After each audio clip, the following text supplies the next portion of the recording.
রোববার নির্বাচনী সফরে কুমিল্লা যাচ্ছেন বিএনপি চেয়ারম্যান তারেক রহমান। চৌদ্দগ্রাম সদর দক্ষিণ ও দাউদকান্দিতে জনসভায় বক্তব্য রাখবেন তিনি।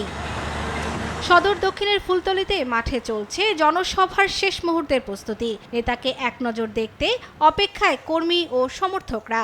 আশা করব যে বিএনপির সকল স্তরের সকল নেতাকর্মীরা এই মানুষকে নিয়ে এই সমাবেশকে সফল এবং সার্থক করবেন ইনশাআল্লাহ। আপনাদের মাধ্যমে আহ্বান জানাতে চাই 25শে জানুয়ারির প্রোগ্রাম যাতে শান্তিপূর্ণভাবে হয় এবং এটা যাতে একটা বিশাল জনসমাবেশে রূপান্তর করে। সেজন্য আমরা কুমিল্লাবাসী আনন্দিত এবং উচ্ছ্বাসিত এবং আমরা অধীর আগ্রহ অপেক্ষা করছি। এরই মধ্যে নেতাকর্মীরা সভাস্থল পরিদর্শন করেছেন। একই চিত্র চৌদ্দগ্রাম ও দাউদকান্দিতেও।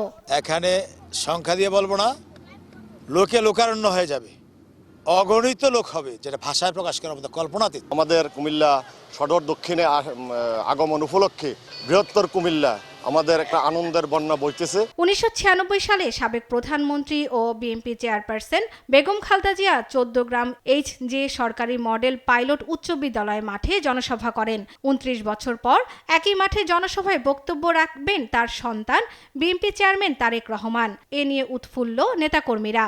আনন্দ এবং মানুষের মধ্যে আমরা উৎসাহ দেখতে পাচ্ছি।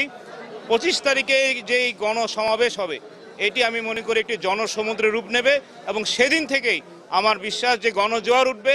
এই গণজোয়ারে 12ই ফেব্রুয়ারি আমি মনে করি ধানের শীষ বিপুল ভোটে জয়লাভ করবে বলে আমরা মনে করি। প্রথমবার কুমিল্লার দাউদকান্দি ঈদগাহ মাঠে জনসভা করবেন তারেক রহমান। এখানেও চলছে মঞ্চ প্রস্তুতির কাজ।